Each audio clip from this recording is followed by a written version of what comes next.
Los vendedores de enciclopedias a domicilio son ya una especie en extinción. La Wikipedia se ha convertido en la enciclopedia más consultada del mundo.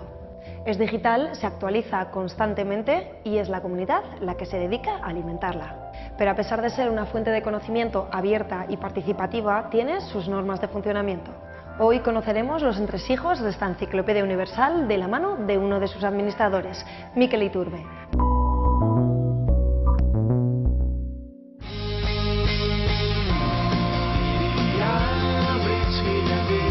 Mikel Iturbe, además de blogger, es uno de los administradores de la Wikipedia en euskera.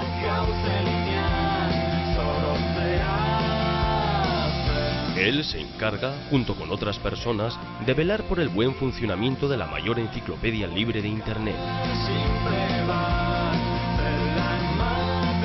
Con ocasión de la ponencia que ha ofrecido recientemente en el Ikateneo de Bilbao, Nik Dutnik ha aprovechado para conocer de cerca cómo se gestiona esta inmensa fuente de conocimiento al alcance de todo el mundo.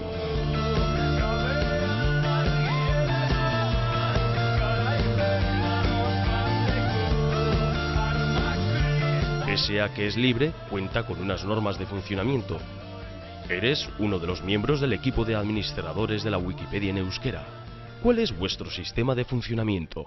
Gure lan egiten duguna da koordinatzeko Wikipediak ematen digu koordinazio lanerako ematen digu material asko, bai eztabaidatzeko gai bati buruz edo nik beste pertsona bati mezuak bidaltzeko, erreminta guztiak Wikipediak ematen dizkigu eta gu horien araber horietaz baliatzen gara edukia sortzerako orduan.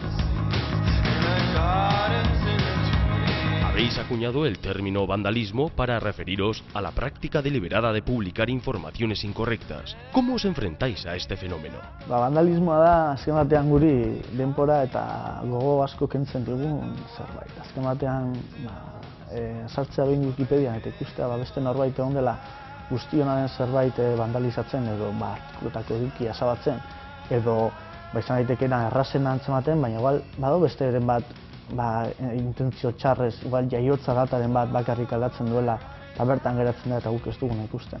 Ez bada, zerbait larria dena, denbora asko kentzen du, gehien bat izaten dira ikastolan edo klasean zer eginik ez duen jendea, edo lanean baita, eta horren esatu Wikipedia sartuko naiz zer egin dezakedan, edo lan askotatik, topatu ditut maitasun mezutatik, mezu politiko fasisteta arte denetarik. Egon da batzuk, barre egiteko modukoak dira, baina gehienak nahiko aspergarriak izaten dira eta benetan gogaikarriak.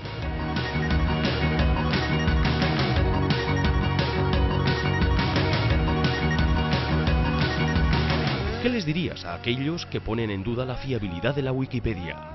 Nik esango nuke, hori esaten duen jendea, hor daude, ikusten da, azken batean baliagarria dela, datua gehien bat asko dela, baina egia da baita Wikipedia ezin dela erabili maila bateko ikerketa egiteko. Ondo dago, ideia bati buruz, ideia orokor bat egiteko, edo pixkat erdi sakonki aztertzeko, baina gero nahi baldin bada, pixkat investigazio serioagoa egin, beharrezkoa litzateke, jotzea aldizkari zientifikotara, edo benetan adituek idatzitako liburutara eta barrekotara. Wikipedia ez da Biblia, ez da. Nik komunitatea eta komunitatearen barruan dagoen horizontaltasuna azpimarratuko dituzke. Azken batean, pertsonek osatzen dute Wikipedia eta edonort edukiak gehitu izatean ikustu dut oso ideia positiboa dela. Bai pertsona anonimoatek edo bai katedradun den pertsona batek. Eta gero bozketak egiterako orduan, bozketa guztiek balio bere izatea eta pertsona guztiek benetan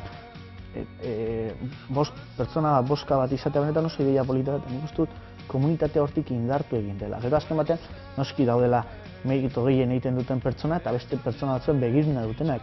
Baina gero benetan bertan dagoen horizontaltasuna eta komunitateak egindako lana benetan azpimarragarria da eta eredugarria beste leku askotara gero geratu dena.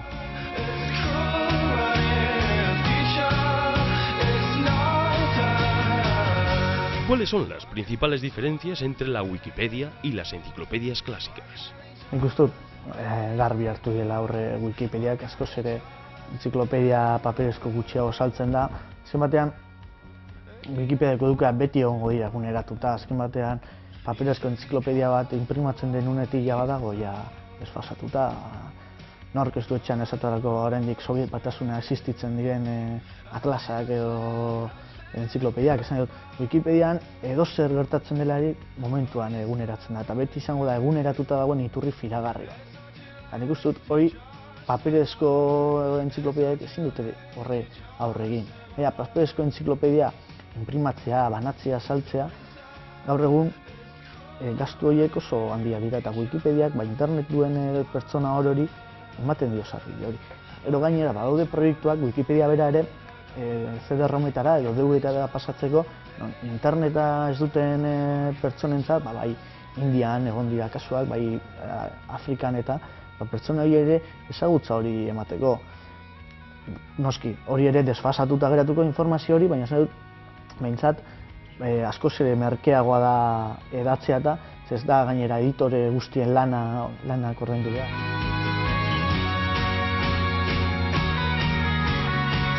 Wikipedia utiliza una licencia libre. ¿Qué ventajas tiene esta?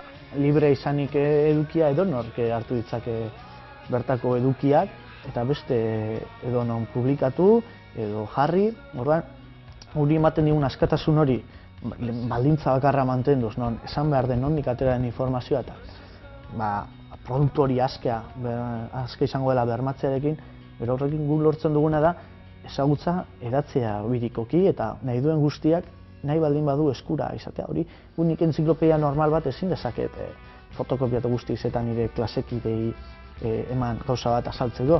Wikipediakin bai, ez bakarrik egin daiteke baizik eta bultzatu egiten da hori. Nahi dena da, ahalik eta jende gehienera heltzea informazioa. Nik uste dut hori, txip aldaketa hori dela benetan iraultzailea izan dena. ¿Qué diagnóstico harías del estado de salud de la Wikipedia en euskera, tanto a nivel cualitativo como cuantitativo? Bueno, nik uste dut Wikipediak, euskarazko Wikipedia ja baduela artikulu kantitate interes oso garrantzitsua kuantitatiboki, ja 50.000 artikulu ja bada denbora bat pasatu genituela.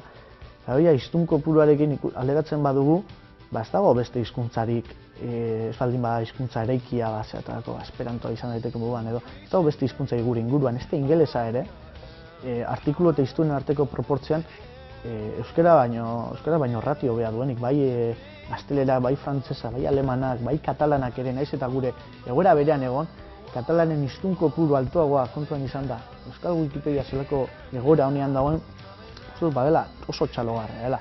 Azken batean, euskarak bizi duen egoera ere berezia da eta badago jendea jakintza librearen alde egiteaz gain, euskararen aldeko proiektu modura ere hartzen duena eta horrek ere gure alde egiten du eta aprobetxatu behar dugun zerbait da.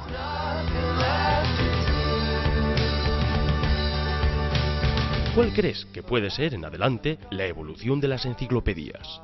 Nik uste dut pixkanaka Wikipedia izango dela bai etorkizun hurbilan egongo dela gero eta eduki gehiago Wikipedian. Wikipedia ez da bakarrik entziklopedia guk tradizionalki entziklopediak ikuste ditu moduan. Edozein eduki egon daiteke, hau da, berriki bukatuen Los telesaieko pertsonaia badaude Wikipedian. Ezingo lirateke egon entziklopedia normal batean. Nik uste dut hor lortuko dena gero eta edukiak lortu, agian egongo dela entziklopedia orokor bat edo Wikipedia izan daitekena, gero pixkanaka baiango dela ja entziklopedia tematikoak sortzen, ziterako, informatikari buruzko entziklopedia, eta nik uste dut internetek ematen ditu baliabideak sortzeko, badaude komunitateak, pixkat gai Star Wars edo antzekotarako, baina ere badaude beste gai seriotarako sorturiko entziklopedia tematikoak, eta nik uste dut Wikipediako edukiak harturik, gero bertatik ere eduki horiek edatzeko. Momentuz, nik uste Wikipedia izango dela etorkizun hurbila, baina gero ere lizentziak ematen digun aukerengatik nik uste dut asko edatu daitekela eta oso zaila esatean norantz joko duen.